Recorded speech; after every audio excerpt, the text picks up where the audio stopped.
Hello, one. How are you doing? Good morning, good afternoon, anywhere you are in the world. Welcome to Business Analysis Simplified. I am yours truly, Ola Ofime. I hope you all had a fantastic week. I hope you had an amazing week. I'm hoping it was a memorable one and you did something exciting. So in every show or every Saturday, we try to simplify or make business analysis concept ideas techniques more relatable. We figure that if these techniques are helping organizations, helping companies thrive, why not try to apply them to everyday living, and then we see people thrive too. So it's generally a dual conversation. When you see me going on my screen, it's because I'm trying to pull in my BFF, my business partner, and she just popped up now.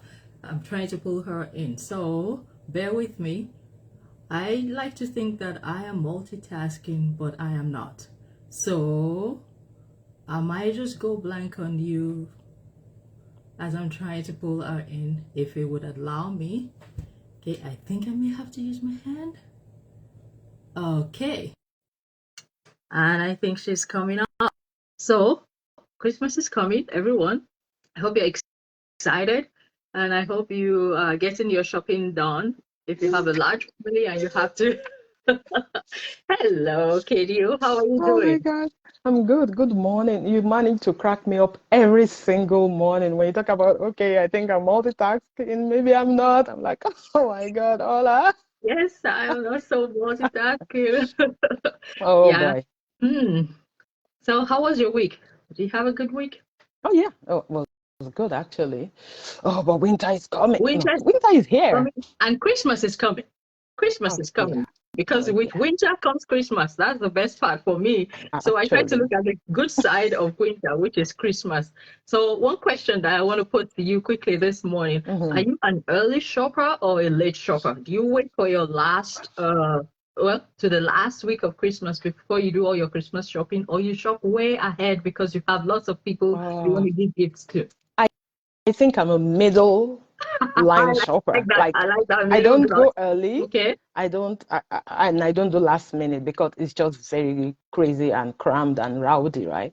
But when it comes to Christmas decor, I am an early person. I have been struggling not to decorate already. My kids are like, Mom, we didn't take out the decoration until March. You cannot start in October again. March? Okay, it seems like you're the girl that does Christmas the entire year. Christmas all through year. It's Christmas I every day. wish, because Oh, Christmas is one of my favorite things ever. Like I just that's love it. amazing. So that's why November today we're gonna be putting up something. I already told the guy we are setting up Christmas decor, Today? and typically I don't put it. Yeah, it's November already. Oh, yeah. Okay, yeah. And then I don't put it down until March, and they're like, Mom, That's please, let's five take months this to. straight. I like that. I really Yeah, like that. yeah. Oh yeah, Awesome. Christmas is beautiful. Hmm. Okay, so welcome again, our audience. You let us know what kind of shopper are you? Early shopper or late shopper for Uh, Christmas? Let's get that conversation going. So mhm. today's concept that we're going to discuss is called interface analysis. Interface analysis.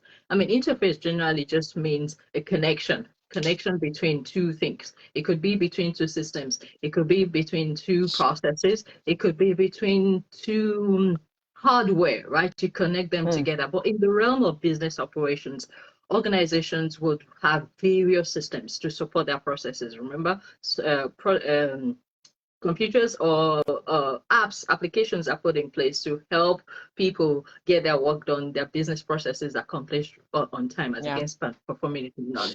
So organizations will have all kinds of systems individually or in isolation to help them achieve their activities. But rather than maintaining those systems or applications separately, it often makes sense for them to do some kind of connection, some kind of uh how do I put it now? Some kind of a way, like a synchronization some kind of way to synchronize the data or the information that's coming from one system to another, so that the lives of the people that are operating those systems is a little bit easier. Things are more Yeah. effective. Yeah. Things are a little bit more optimized, and you're not having to. So, for instance, let's use a vivid example so that we could drive this home with our audience. So, let's say a retail company, let's say they operate. Of course, they will have multiple systems. They might have inventory management system. They would have customer relationship management system. They would have order processing management system. And God help them if they have an online website where people actually make purchases online. A website, an e-commerce platform. Now, what they need to do most of the time would be to just have some connection in all of the systems, so that as people are placing orders on the website, the inventory management system already receives an alert that this product has been depleted by 2 in quantity, or this product has been depleted by 10. Could it be the time that you need to start? That's telling the inventory manager that you need to start looking at restocking. Because if you don't restock on time, people will get online, they won't have, that product won't be available to them. So having that connection, it's often efficient for the people that are managing the systems, because they could get alert, they could get a notification to say, you need to do this because this has happened here. So interconnection is really, really needed in organizations, more importantly when you have all kinds of systems that are operating. So as against being in isolation, connect them together, make the lives of your employees better, so that things can be done quickly, efficiently, and then your customers again will have satisfaction on the other end. So that's end-to-end connection and efficiency and optimization is key for organization. So that's how organizations use it. I'm going to pass the ball to Kedio so that she could help us find some kind of way that we could relate this to everyday living. Kedio, take it away. So two things are coming to mind already. But the first one is we are very family-centric here. So we like to talk about the family unit a lot. So I think I'm going to come back to that. I'm going to talk about something else that I experienced, and I think just fits right into what you're talking about. So I remember when I went for my master's. So I'm talking about remember, the goal is to make the life of employees or people easy just by connecting all those dots, so that you don't have to, if you have to go through a particular door, you're not, literally holding keys, multiple keys in your hand, or having multiple logins. So when I went for my master's, one of the things among others that blew my mind was because I was staying in school accommodation. So I realized that just stay with me here. I was living in an apartment, like a building that had like 2 floors. So to get into that building, there was a main door. So once I got into that door, I would have to go through a stairs up. Once I got upstairs, there were 2 doors. It's either your own apartment or your own room was to the right, or where's my right now? Was to the right, or to the left, right? My other right, yeah. So remember, first door, go through the building. Second door, you go upstairs, and then you make a left or you make a right. So my room was on the left. On the left, there were 8 rooms in that block. So another door was there. I needed a second key to be able to get through.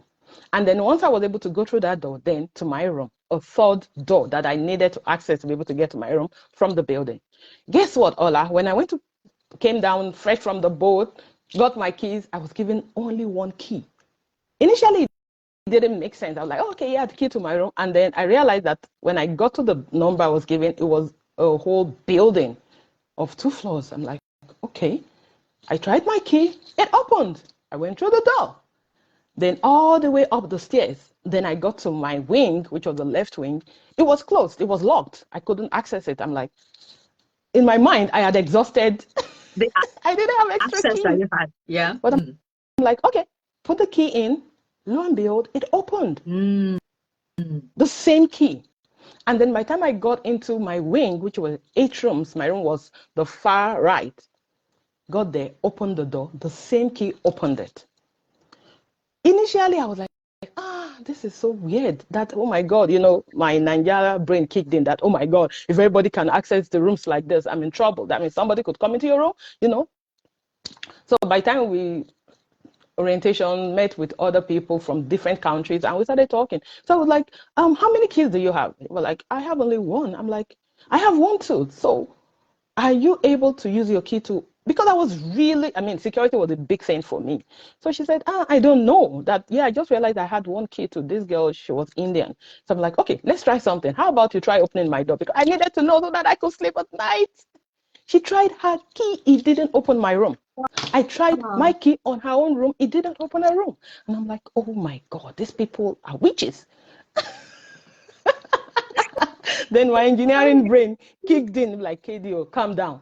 Calm down. This is just, technology, and it works. So back to interface analysis. This is ability to say, okay, these 3 doors are connected to Kemi Owolabi. She needs only one access to be able to go through. Imagine living in an apartment that was like, I don't know, 10 floors, and you have to go from floor to floor. You're going to need, like, God help you, maybe 11 keys. And then you're going to be you need somebody to help you carry your bunch of keys, because now it's so heavy, you're dragging it on your shoulder. You end up being the janitor with all the keys on your shoulder. Thank you for saying that, because something else happened.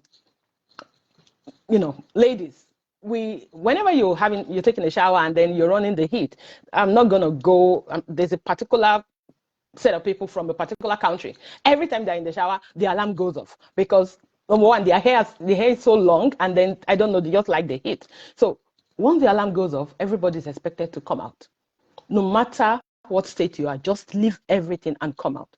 Would you believe that the security guys too came with just the one key? So it means their key can open any door in the entire apartment. And I was like, oh my God. That's amazing, insane. right? That's Yeah.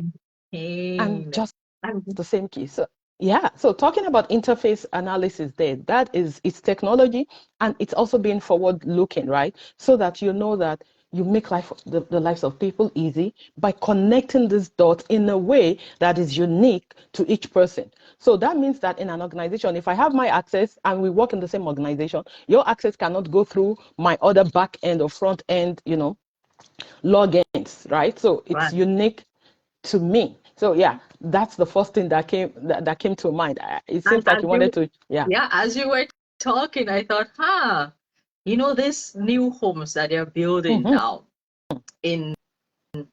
well, I think it would be everywhere in the world, but in Canada, you have all kinds of technology in the homes now. There's one called Control 4. It's been a while. It's been around for a while. My spouse mentioned it to me. I was like a girl in the candy store. Said, yeah. Said, okay, so with one instruction, you say, check the garage door, or close the garage door, or lock the garage door, and you hear the click, or you say, close the blind. Close the blind. And the blinds come. We just keep rolling down. Or you say, activate music. Blues, please. And then the blues come. Just one instruction. The connection has been made throughout the entire house, cables, right? To control every part of the house with just one simple instruction. That interconnection, oh my God, that's insane. When I heard it, I was like, we gotta get it. We gotta get the Control Pro by all means, right? Yeah. But it makes your life easy, because you don't have to go, or you could even say, lights on, light is on. Because it used to be that would have to walk all the way to the switch, or if it's like you, because I remember you saying you have a switch right beside your bed that controls the light. Yeah, as against reaching out like that, you just either clap or you say light on. Or you say, Alexa, put off the light. Alexa. Or Robo, the Robo sweeper, right? Robo, start sweeping or start vacuuming, and it starts moving around, vacuuming everywhere. So what we're saying is, this connection is needed to make our lives easier. Efficiency, optimization so that you don't have to move from one end to another to accomplish things. Yeah, I see you laughing. Something came up. Yeah. What I'm just thinking, somebody is thinking today that KD and all that. You guys continue saying your nonsense.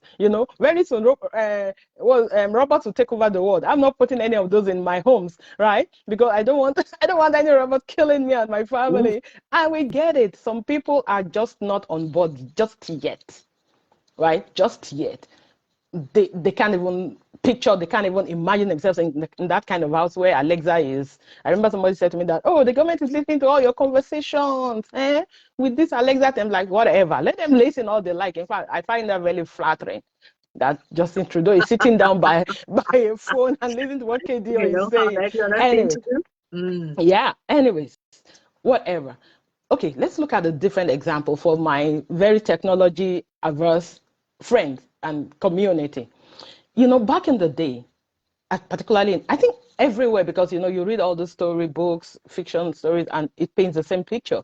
The houses, the way they were built, you had the living and the bedroom for the contemporary early, I don't know, maybe early 70s, 60s. There was a place where everybody slept. The kitchen was outside of the main building. The washroom was outside of the main building. So if you woke up in the middle of the night and you had to go do business, you had to literally open the door and go all the way out. And for kids that were ghost phobia or phobic, it would be like the moment you woke up, something was following you around and people would cringe and all of that torment, right? But as time went on, we became more conscious of this interconnectivity we're talking about, to the point that our plumbing, it's still technology, guys, whether it's a robot or it's just whatever, an improvement. Now we have washrooms right in the house. In fact, back in the day, it would be like still in the house, but at the back. But now we have what we call ensuite rooms, where your washroom is right in your room. So the moment you get into the building, and that's why in the Western world, it looks like you could live on the street and not know your neighbors for 3 solid years. Because once you go through that main entrance into the house, everything is in there. You want to go to the washroom, you want to cook in the kitchen, the dining, your recreation room, everything. People even have gyms in their houses. So there is nothing to go do outside. So there is no way you're going to meet the madam of the other house when you guys are cooking at the backyard. It's not happening, right? Yeah, it has its own merit and its demerit, right? So we're beginning to become, it's a global village, but still we're becoming like a bit more isolated because everything we need and have is right there in the house. We're going to say something, Ola. Yeah, I was just going to say that as you were talking, I thought about, this is all about interface, connection.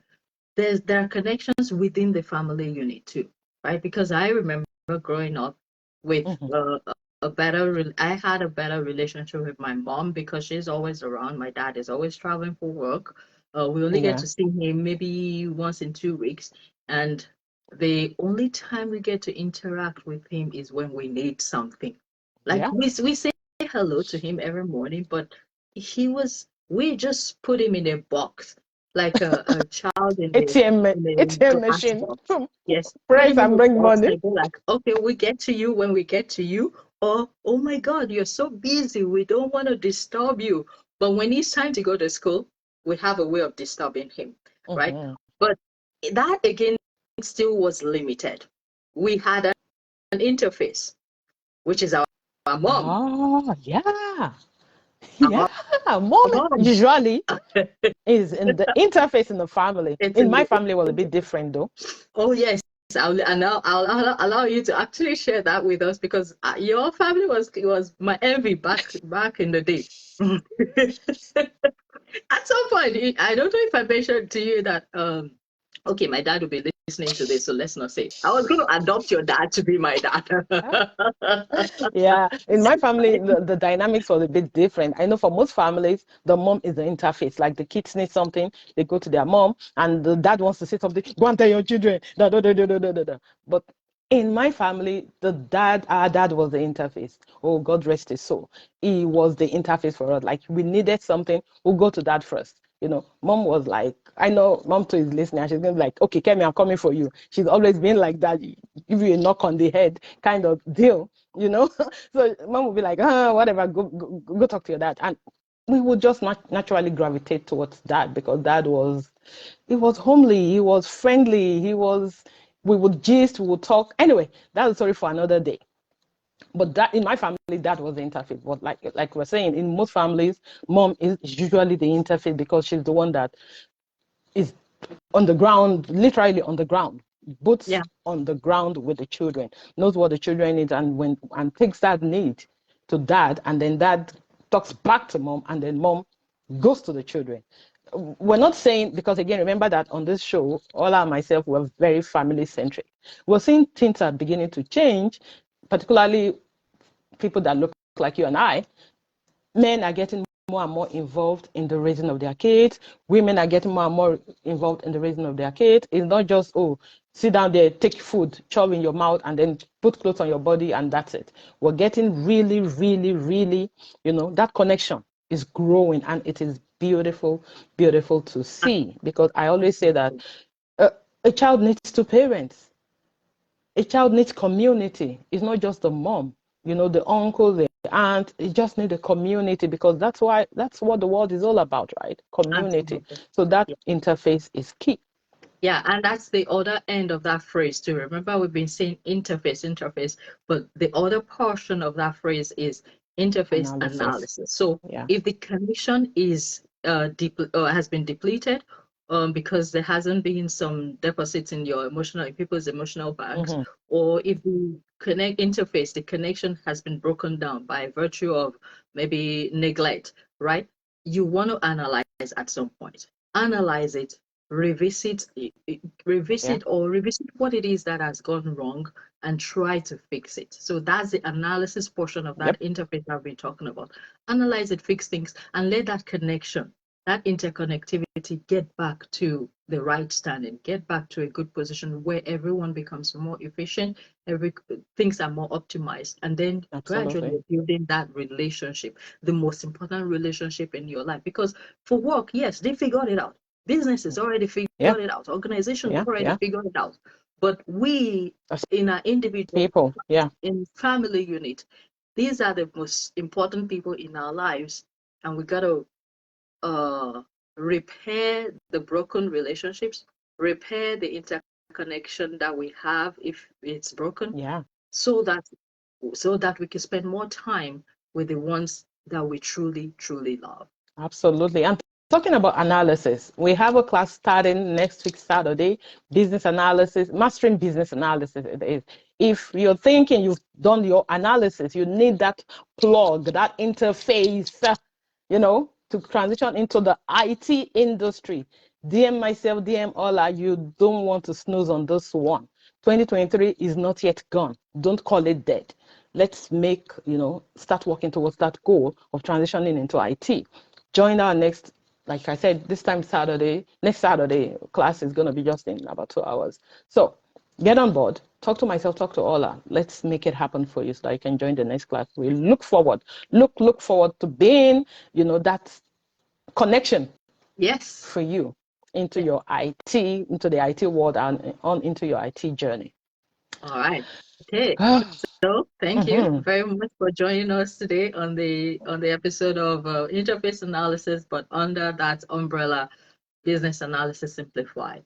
The goal is for you to take all of these relatable concepts to your everyday living and be intentional about how you live your lives. Until next week, let's say bye-bye. Goodbye.